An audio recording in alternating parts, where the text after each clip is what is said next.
He's Tony. I'm Mike. We're here to watch Will Burn.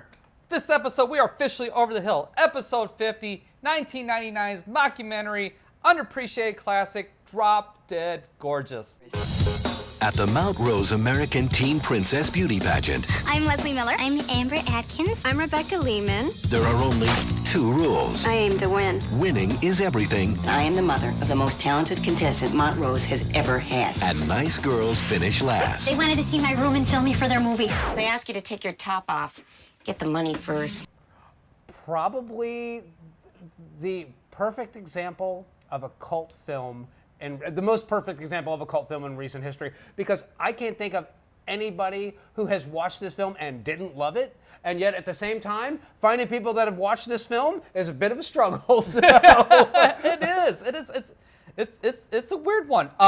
It's directed by Michael Patrick Jan, and unfortunately, I didn't look up to see what other things this guy did. Written by Lana Williams. Had a budget of $15 million, only brought in 10. It was brutal. It was not well received at all. People did not get this movie, and I don't understand why. Like, a lot of people like ragging on it, like I say, like the comedy didn't land and all this shit. It's like, what movie did you watch? Because this movie's fucking hilarious from beginning to end. It's a very dark comedy. Dark comedies, by and large, don't tend to land on release. They tend to land on second viewings for a lot of people, because people are like, first off, you have this like stellar cast. Speaking of which, let's do that real quick. It's a mile long, but I'm gonna give the main characters here. So we got Kirsten Dunst as Amber, who is your hero, I guess, in this protagonist. One. Protagonist, thank you. Ellen Barkin as Annette, who's her trailer trash mother. Allison Janney as Loretta, who is the best friend of her mom. Denise Richards as Rebecca Ann, the rich girl. Yep. Kirstie Alley as Gladys, who's the rich girl's mom, and also the head of the pageant committee. And former winner. Mindy Sterling as Iris, who is the lackey to Kirstie Alley's character, and Brittany Murphy as Lisa, and Amy Adams as Leslie. There's other girls in there too that you'll recognize, but those are the big ones. Yeah, the big ones. Yeah. This movie is an indictment of the pageant industry. And I think part of the reason why it wasn't so well received wasn't this right around the time like TLC was like doing like Toddlers and Tiaras and a bunch of beauty pageant stuff? Really, like, beauty pageants were seen as a huge institution, but this was like done right around the time that all that was starting to fall apart. When was Jean-Benet Ramsey? It might have been, I want to say 95, Assistant? 96, somewhere in that ballpark. So. Jean-Benet Ramsey was December 26, 1996. There you go. So just a few years. Yeah. 4 years before this. Yeah, so I'm sure. Okay. I'm sure that. So with that context, Jean-Benet, Jean-Benet Ramsey happening in '96. Well, explain to our viewers what the Jean-Benet Ramsey thing. Well, Jean-Benet Ramsey she was this young beauty pageant contestant who disappeared from her house. She was 7 years old. Six years old. She was 6 years old. She disappeared from her house. She was found dead. It's very morbid case. I don't want to go too deep into this. It's very morbid case, and the parents may or may not have been involved, they never found the killers, but there's suspicions that the parents were directly involved. I was going to say, I think this movie is seen in bad taste because there's several beauty pageant contestants that wind up getting killed by the mother of one of the contestants in the film. So I think I think that's accurate. That's probably why it wasn't well received. Now, the shine of Jean-Benet Ramsey has worn off, but this movie stands monolithically as one of the blackest comedy, one of the funniest movies I think I have ever seen. I've seen this movie probably 2-3 dozen times. I still laugh my ass off at this film. I can't help it. I couldn't count the number of times I laughed at this movie. It was freaking hilarious. From the introduction of the characters at the very beginning, all the way to the very end, and I love it because you get a little slice of each character Yeah. in those 2-3 minute little vignettes in the beginning of the documentary. Kirsten Dunst as the poor girl who's just kind of working her way through whatever. I guess the mom isn't working. Her mom's a beautician. Yeah, but she does have her trailer. Yes. And it seems like her only customer is her best friend, what's her name? Loretta? Yes, Loretta, yes. Yeah. They take out her Jesus H. Christ. Oh, are we on Cops again? Y'all about it. Here's Loretta. I tell Annette, I says you talk to me during my stories, you might as well be talking to the wall. You guys want a beer? Because Kirsten Dunst, like, she does dishes at the school. Yes. And then she does the makeup at the morgue. The funeral home. Do you do any of the embalming? Oh my God, no. Oh God. I just do the hair and makeup on the deceased.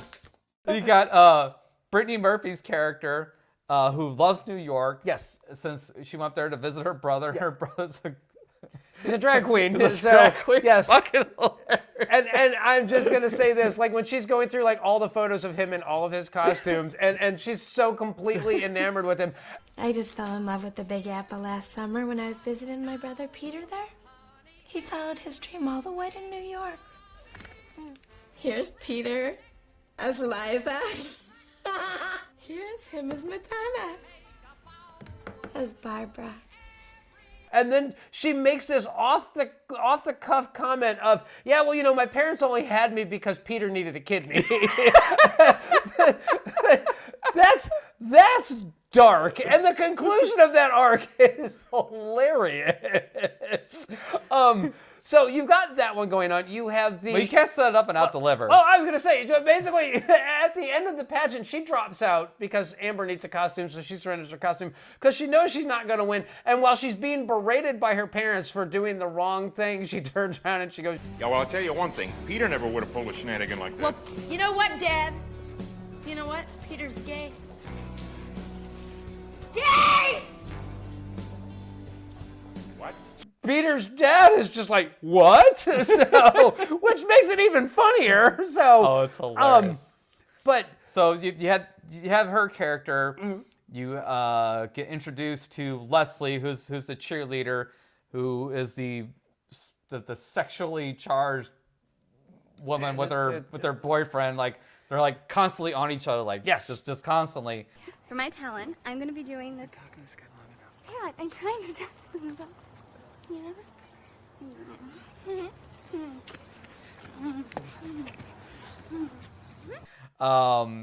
The socially awkward girl who got mauled by her own dog. Yes. Oh, Kenny. Oh, this is Kenny. Spike, my German Shepherd, he went to live with a nice family on a farm after he attacked me. But it wasn't his fault, was it, Kenny? No. I had beef jerky in my front pocket. They remade my belly with skin from my butt. And then they have the main competition. Yeah. I'm sorry, Denise. They have Denise Richards, who is the heir apparent to this thing. Yes, she is the daughter of the richest family in town, and therefore it's a foregone conclusion that she's obviously going to be the one that wins. Yeah. My mom gave me this 9mm for my 13th birthday. Yeah, I always remember what she wrote in the card. Jesus loves winners. Then they show her who you think is going to be her true competition, Tammy. Yeah. Who is an athlete. She's got multiple patches on her thing here, and then they show down here her last patch is how she took the president of the Lutheran Women's Gun Club from Rebecca. I'm the new president of the Lutheran Sisterhood Gun Club. And then she's like cruising on her tractor because she really loves the vibrations. And she goes over the hill and the tractor blows up. Would you say you have a good chance to win this pageant? Yeah, you bet I do. I mean, maybe other people think I can't win a beauty pageant, but it's just like Anthony Robbins says. I'm a winner. Nobody can stop me, but me. So there goes Rebecca's main competition. And the best part is like they show the small town. They all get together for the funeral of this teen that was an up-and-comer and seen as an inspiration to so many. And they have like the crappy food spread that every small town funeral seems to have, like, little tuna. But then they show Kirstie Alley's character, and she's like, for the camera, oh, it's such a tragedy, it's such a loss, she had such potential in this and that. And then her lackey comes over and asks her a question about the pageant. She's like, oh, I've got to go. Yeah, so it's it's mean-spirited, but it's very genuine. Yeah. I love how, too, when they're first talking to Kirstie Alley, and she's talking about the themes of each pageant. And each theme is about America. So what was the theme of the pageant last year? Oh, that was Buy American. And the year before that was? USA is A-OK. And can you remember the theme of your favorite pageant? Can I? I can.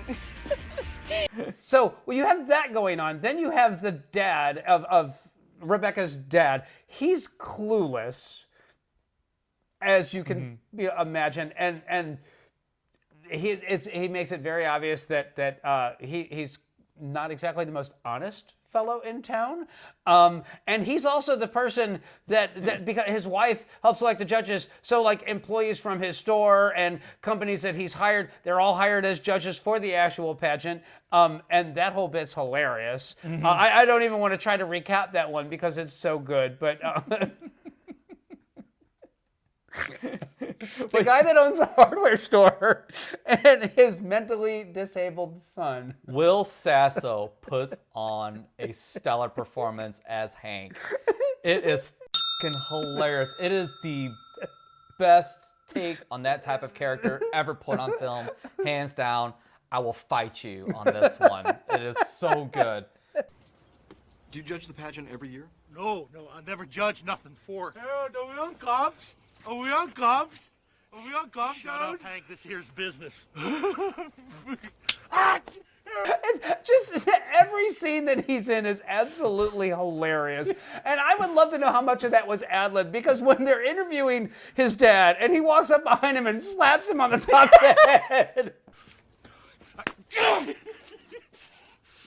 Don't make me kick it with a good horse. Don't make me spit you with a good horse. Come on, you want some of this? No. Yeah, well, yeah. But that seems hilarious when they're doing the interviews for the beauty pageant contestants at the Pizza Hut, and Brittany Murphy starts laughing, and she's like, he's got his pants off, and he goes, ta-da! Close up shop. Close up shop. Close up shop. I would love to know how much of that was ad-lib, because it's like all of his reactions are perfect and hilarious, and then it caps off at the end where he gets his overalls caught in the truck door when they're going to the parade to celebrate the winner, and his brother leaves him there, or his father, whichever it is, and a bunch of kids start harassing him, and he gets a hold of one of the kids.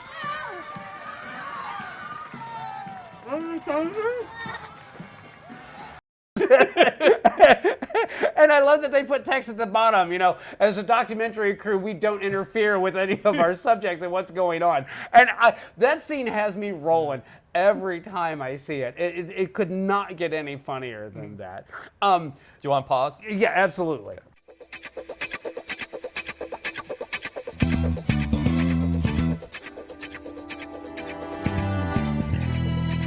Sarah Rose knows you're a beautiful person. Sarah Rose knows you have an unusual talent. Sarah Rose knows you're a teenage girl. The other standout comedy performance in this film, and that's saying a lot, is Allison Janney. She is hilarious in every scene, and she winds up becoming Amber's mentor because her mom, their trailer blows up. Well, I sat down to have a beer, and kablooey. Next thing I know, something blows through my kitchen window, and I'm ass up in somebody's flower bed. I love how the beer can's like fused to her right hand. And at the end, they had to lop it off and put the pincers in there. And Allison Janney singly gets the greatest line in this movie, where she's Amber's talking about dropping out of the pageant, and she's like, her mom manages to save her tap shoes by jamming them into her panties, and Allison Janney sums the whole thing up as, I'm quitting the pageant. You're what? I'm quitting the pageant. I heard you. I was just trying to scare you into changing your mind. Oh, for Christ's sake, Amber, the woman clung to your tap shoes while flying through the air like a goddamn lawn dart. and her delivery of that line is so perfect. That is the scene that just gets a belly laugh out of me every time I see it. Or every time she walks up to a guy, like just and hits on him, like even when she's walk out the door in the very beginning, it's like, Can one of you boys give me a ride home? Don't fall for it. She lives 2 trailers down. So, be real easy. Go on home, Loretta. Come on.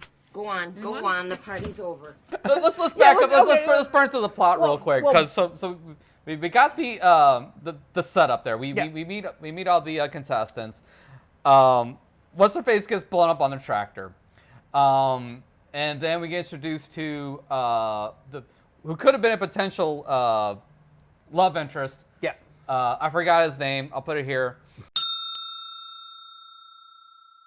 He gets shot in the head like immediately after talking to Amber. Yeah, Kurt snubs Becky. Naturally, he winds up with a bullet directly in the forehead, and Amber winds up doing the makeup on him so that he looks like he just got done riding a snowmobile. So, pink cheeks, rosy nose, that sort of thing. Are you upset about Brett? Upset about Brett? Nah, hazard of the trade. So, Brett just got shot in the head. He did? Well, hunting's dangerous. And then Amber gets a picture of Tammy, and on the back of it says, "You're next." And then, like, almost immediately, the mortician guy comes in and says, "You have to go home. There's some kind of emergency at the trailer park." Relax. That's my mom's code for bring home milk in a carton of lucky. No, Loretta called. There's been a fire. "Give me a pack of cigarettes and some other shit." Like, no, it's a real emergency. And he goes back, and then that's when you find the trailer blew up. Yes.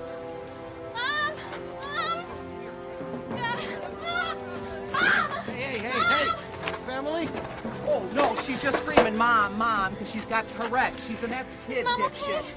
Yes, and so Ellen Barkin's character, she winds up in the hospital, and Allison Janney winds up taking Amber under her wing and basically like talking her into, no, you've got to go through with the pageant. It was your mom's dream. Mm-hmm. She saved your tap shoes.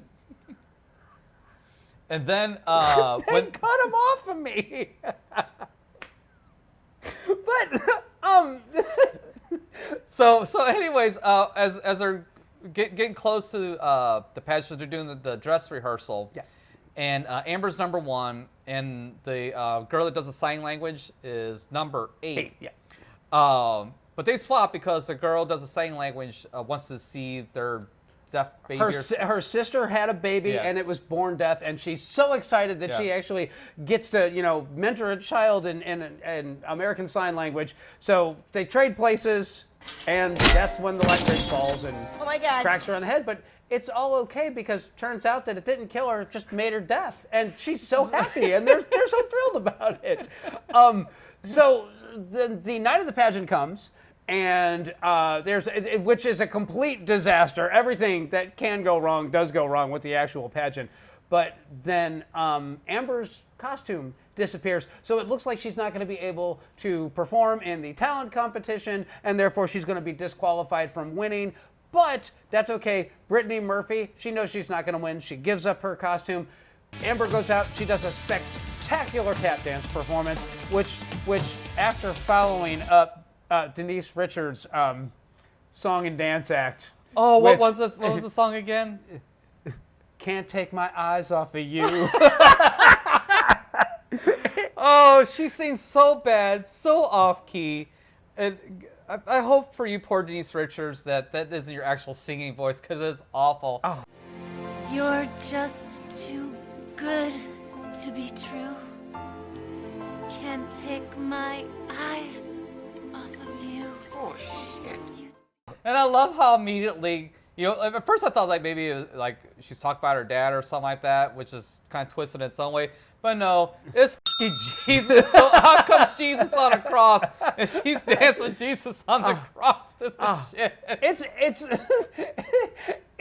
It's kind of hilarious because first off, it's completely absurd. Yes. But second off, it's like they're really driving home the point that there's a lot of these contestants that really pander to the judges and the audience and kind of oversell this whole thing. And that's Denise Richards' shtick through the whole thing is that, you know, when she's asked who she would make president. My mother, because she could solve world hunger with one of her blue ribbon rhubarb pies, create world peace with one of her prayers. Yeah, it's like, come on, give me a break. But it's so full of bullshit, but it's delivered with such practiced faux sincerity, and it's a spectacularly well done performance by Denise Richards. I have to say this. But so Amber wins. Actually, no. Amber comes in second. Yeah. And so Rebecca wins. She gets a $75 certificate to the Votech of her choice. Becky wins, and the next day at the parade, where they have the beautiful swan float that's supposed to escort their beauty pageant queen down the main street of of Mount Rose, and apparently they should have spent a little more on the construction because it burst into flame. Killing their winner. So naturally, and then we get the confession from Kirstie Alley, where she basically just owns up to the fact that she was killing everybody that was standing in her daughter's way. And you piece of shit trailer trash, that should have been you in there! Damn it, I should have killed you when I had a chance, just like your little friend.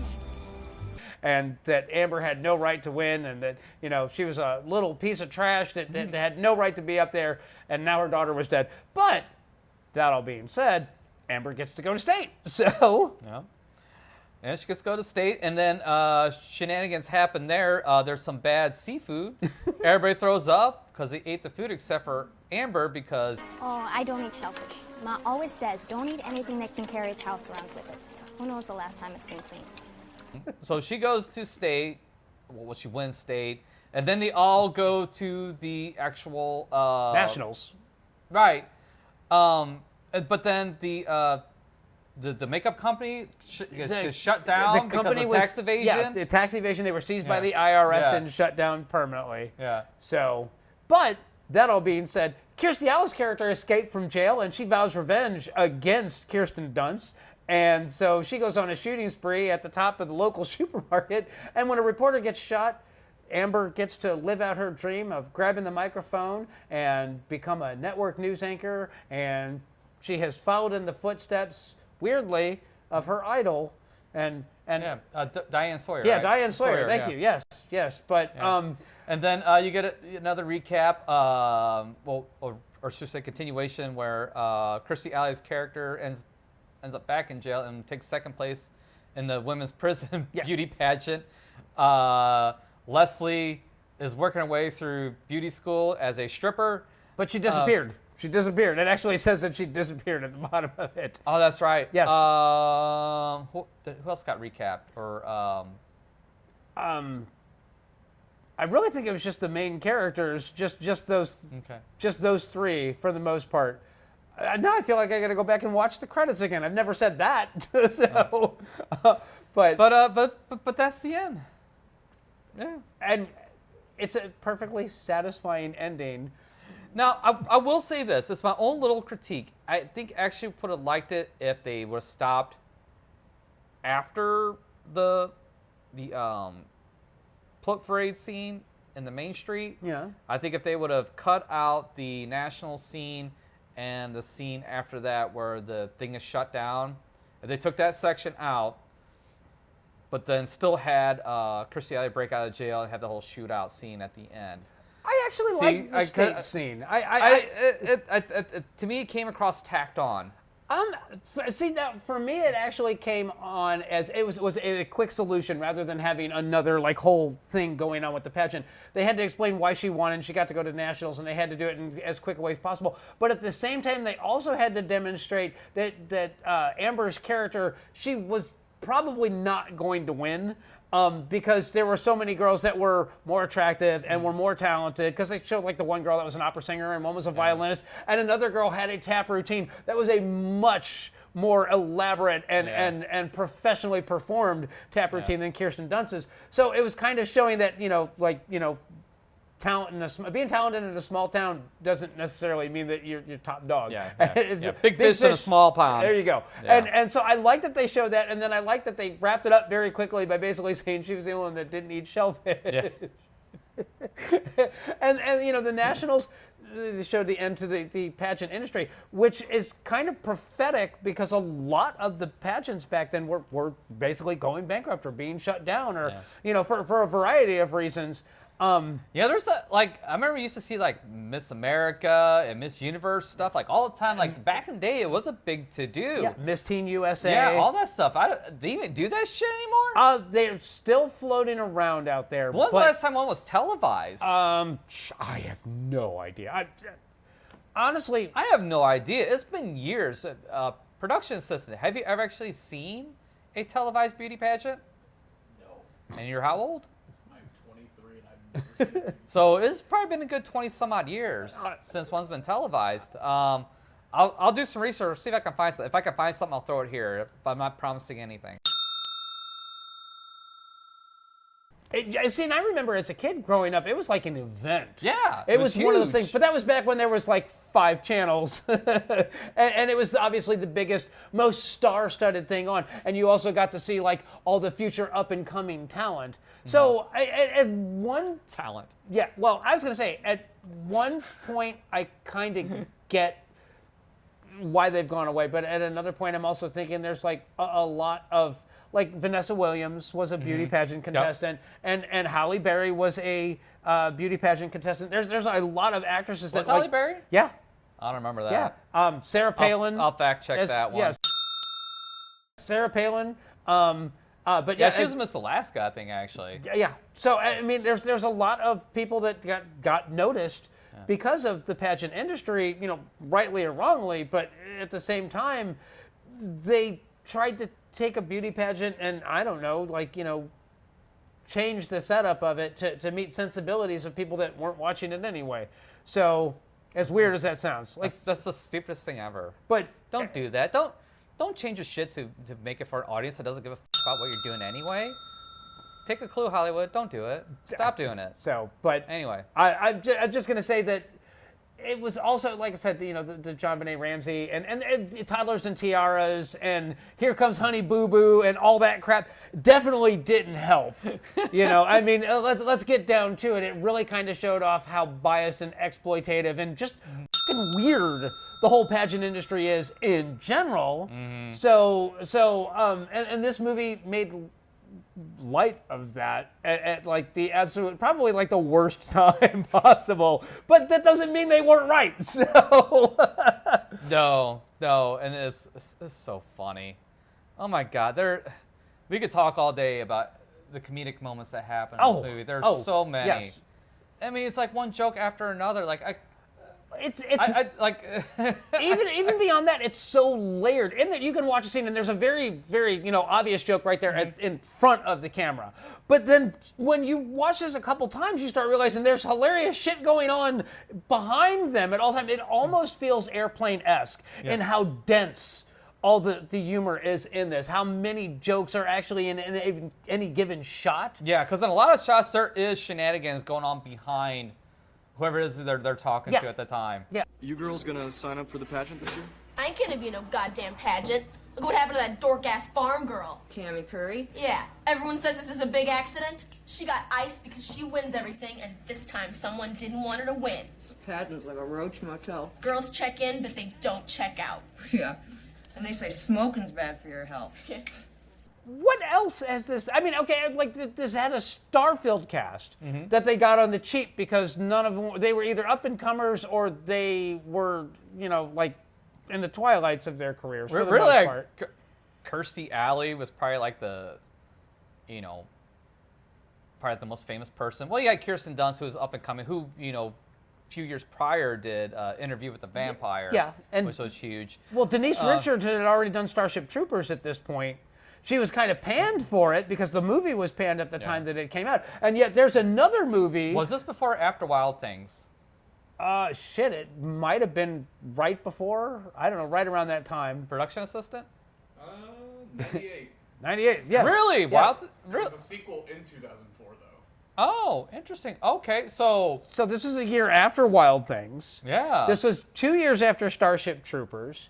But Brittany Murphy was probably, so this was probably then before Clueless, or right around the same time as Clueless. Yeah.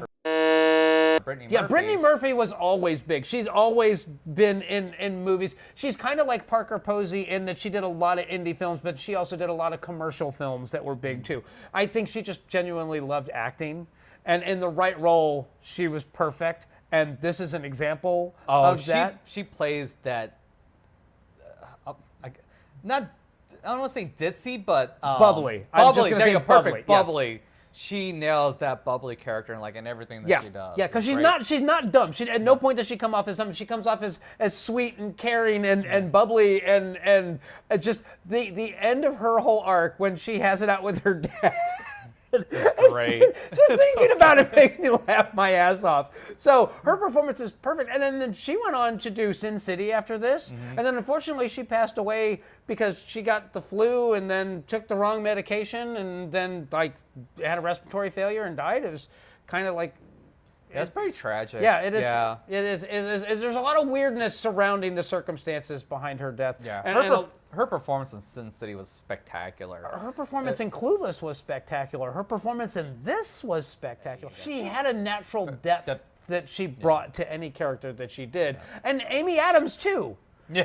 As weird as that sounds, Amy Adams is cast as the sex pot 17-year-old cheerleader in this one who, her boyfriend and all this. And yet weirdly there's like this rich... There's a great line. I'm sorry I had to cut you off, but there's a great line in there where the documentary guy goes, "Are you nervous?" Like, "Yeah, I'm nervous. I'm 2 months." Oh yeah, really nervous. It's been about 2 months. I haven't told my boyfriend yet. How did you know? I meant nervous about the pageant. Oh! There's this weird richness to that character and the genuineness to that character because every high school has that couple somewhere in there. There's the attractive cheerleader who's dating the attractive jock, and they let everybody know that they have a very rich and fulfilling sex life. Yeah, it's not always the cheerleader and the jock, but there's that couple that PDA all over the place. Yeah. So any chance they get. and what's even funnier is she's like, she gets second runner-up in the pageant, and when she gets awarded second runner-up, he's in the audience and rips his shirt off and has a message already on there, and he's all woo, and then when they're walking out, it occurs to him that she came in third. No, she says, "I came in second." Like, no, baby, came in third. Hey, I got second runner-up. I got second place. Third. Huh? Third. Yeah, I got. Bye. Bye. He corrects her. So, but he corrects her in a what do you mean I'm not dating the hottest girl in class sort of way. It's weird how it comes off because it's the line delivery on that. It's strangely, it's nuanced. As for a throwaway line, it's 3 words with the perfect amount of impact. And that is the key to this movie, is the nuance. Every line delivered has a level of nuance behind it. And it's just hits you just right every time. Yes, and it's when it's done for comedy, it's hilarious. And when it's done for sincerity, it's hilarious. But it's also genuine feeling. That's kind of why I love this, because I've watched a lot of documentary films, especially about small town America. That sort of thing. And they somehow managed to not only capture just how kind of gross the whole pageant industry is, but then they also get to capture how gross Small Town America is, in that there's always that one family that has their, because they're the rich family, they have way more influence than they ought to. But when you run all the businesses in a small town, not that tough to do. Yeah. So, but at no point do they overplay that. It's done strictly as a point of reference and for laughs, but it's there and it's delivered well. And I think one of the most perfect examples of that is when we get to go see the dad at his furniture place, and he's all, "Hey, if you don't screw me down," I'm not going to repeat the line the way he delivered it. If you say it, I'll ding it out. If you don't me down too much on that table, I'll throw in a hutch. And then he immediately turns to the camera and says, "Secret is, the hutch is included in the price." Ain't that right, Gene? Take a memo, sweetheart. That's what kind of slimeball the dad is in this one. And he revels in ripping off his neighbors. So he really does. So, how quick they forget. No, lift it up. See, look, it's a globe, but it's got 3 bottles in there and glasses. I can get you one at a good deal, get a good price. So there's the other thing is that there's all the other contestants, and they could have treated all the contestants as merely throwaway characters. And they don't. The girl that has her lucky bolt because it fell out of a plane, and if it had hit her like this, it would have killed her, but it hit her sideways, so she's okay. She's hilarious. The one that is the aspiring actress who decides that she's going to do a dramatic reading of Soylent Green, she's hilarious. The redheaded girl that's adapted by the Asian immigrant couple. Oh my God, that is so fucking hilarious at the beginning. They want to be so American. So, we adopt Mori 3 years ago when we come to America to help acclimate us to American. So, Mori, tell the movie man what you talent do. I'll be line dancing. Country western. The joke even starts before that. It's about World War II before the Japs. I was Mount Road's American teen princess in 1945. We were at war with the Japs. Didn't even get to keep my damn tiara. Had to turn it in for scrap. And then it jumps to the Japanese family who are trying to be very American. They adopt the American girl, and then their Japanese daughter walks up behind them and saying to them in Japanese, English!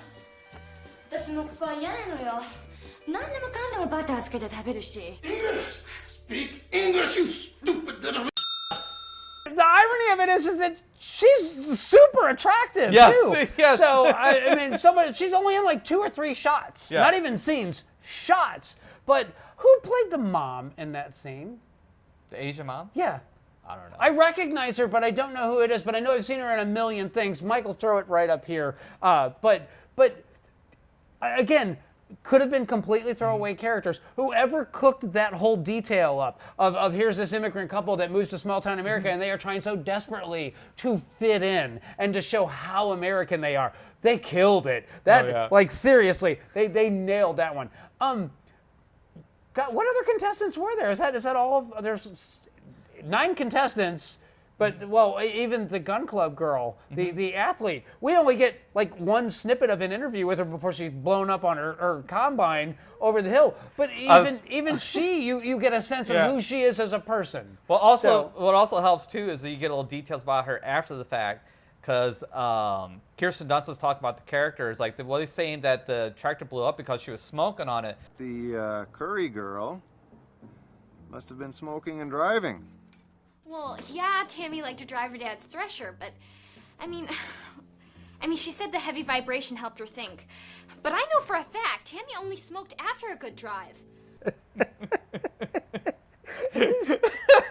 It's the little things like that. It's the little nuances like that, again, that make this thing such a great and fantastic movie. Yeah. And this movie is peppered with those little jokes just buried in there. And this is one of those movies that the more times you watch it, the more of those little jokes you'll pick up. And I'm just going to say this right now. This is probably one of the most perfect scripts I've ever scene. I can't think of any scene that doesn't land with maximum impact, and I cannot think of any character that's not fleshed out in some fashion or another, and I can't think of anything that could have been better than what we got. Yeah. So, well, at least every character need to be fleshed out, because not every like contestant really gets a whole lot. No, we don't need a full bio on everybody, but you know all the players. But you get enough. Yeah. Yeah. So this is a mockumentary, and prior to this, there was only like a couple mockumentaries like of any note. Yeah, Spinal Tap's the obvious one that everybody knows. Well, Spinal Tap, I don't think landed very well. I don't think a lot of people didn't get it because of the whole mockumentary thing. I didn't get it when I was a kid because it's not something you get as a kid. It was a phenomenon back when the day. It just was an adult phenomenon. It was not for the youngsters, and rightfully so. Yeah. But so this came out, it bombs, but then the next year you get Best in Show. Yeah. And then year after that, you get The Mighty Wind. Yeah. Which go on to do great. Yeah. Well, I don't know if they actually did great, but they're very cult films as well, and are very well received. Shit, you have entire TV series that are basically based on the idea of mockumentaries. Documentary Now, which I dearly love, but literally they take every famous documentary that you can think of, and then they do like a short, comedic take on the whole thing, and some of them are just hilarious. Yeah. So it's kind of weird that the genre definitely had starts prior to this, but. I still, for the life of me, like I said, I think the timing on this one was kind of what hamstrung this one. But Best in Show, Eugene Levy is genius. I love everything that he does for the most part. And Best in Show is a mockumentary very much in the same vein as this. And it is surprisingly hilarious. I highly recommend that one if you haven't seen that one. I'm trying to think. There's so many mockumentaries that have come out since this. But this is a film that really found its audience on cable and in the secondary market. And it is still, again, legitimately a cult film. This is a film that if you know it, you love it. And if you meet anybody else that's seen it, they love it. But finding people that have watched it, that's a tough one. Yeah, that's hard to do. Yeah. And this just got released on Blu-ray. I have the DVD of this that I bought when it came out in 2001, 2002. The Blu-ray just dropped on this a couple years ago. Oh wow. Yeah.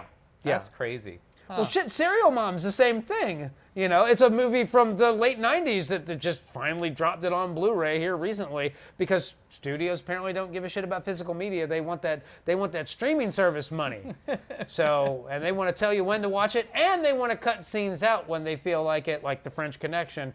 More on that later. Anyway. Yeah. You had a good note, Jordan, before we came back in about the director.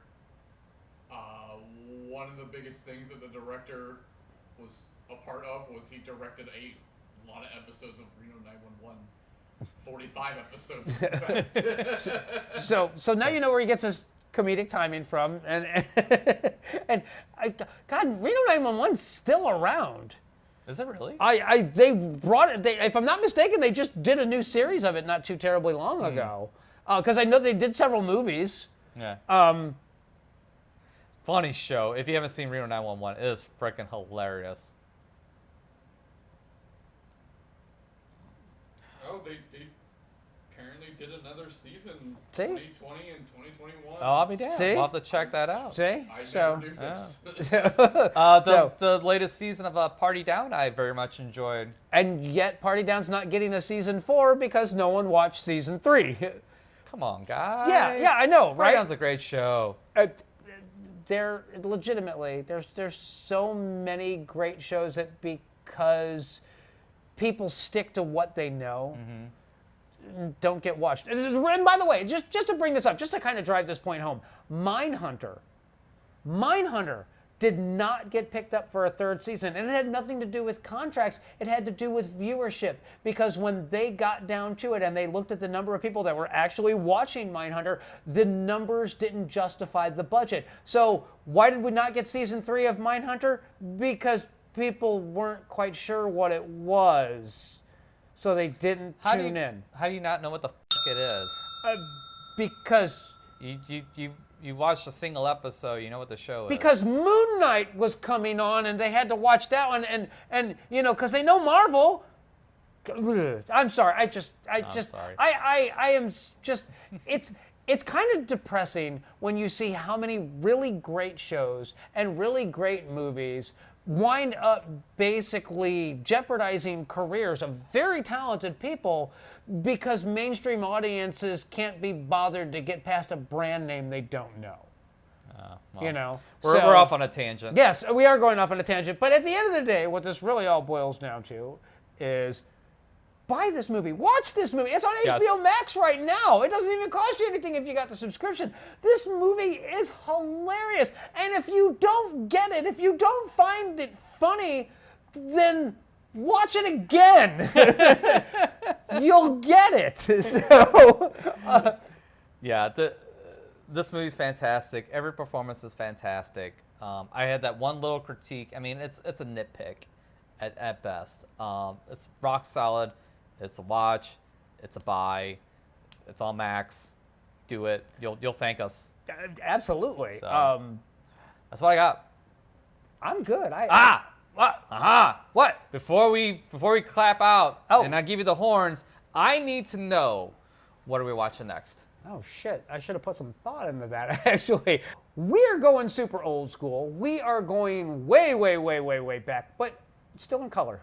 But we are going to be watching Danny Kaye, the court jester, because you know what? We're due for a classic. In the vessel with the pestle. Oh, the pestle with the vessel. The vessel with the pestle. What about the palace from the chalice? Not the palace from the chalice from the palace. Where's the pellet with the poison? In the vessel with the pestle. Don't you see? The pellet with the poison's in the vessel with the pestle. The chalice from the palace has the brew with it, it's true. So easy, I can say it. Well, then you fight him. So I think this is an underappreciated gem. Angela Lansbury, Murder, She Wrote's in this. Yes. Who else? Danny Kaye. I think there's other people in there too. There are a ton of people in it that your parents will know, but or grandparents or great grandparents, depending on how old you are. If you want to find out who's in it, watch that episode when it comes out. So that's what I got for you. Danny Kaye, court jester. Mwah. Until then, we will catch you next time.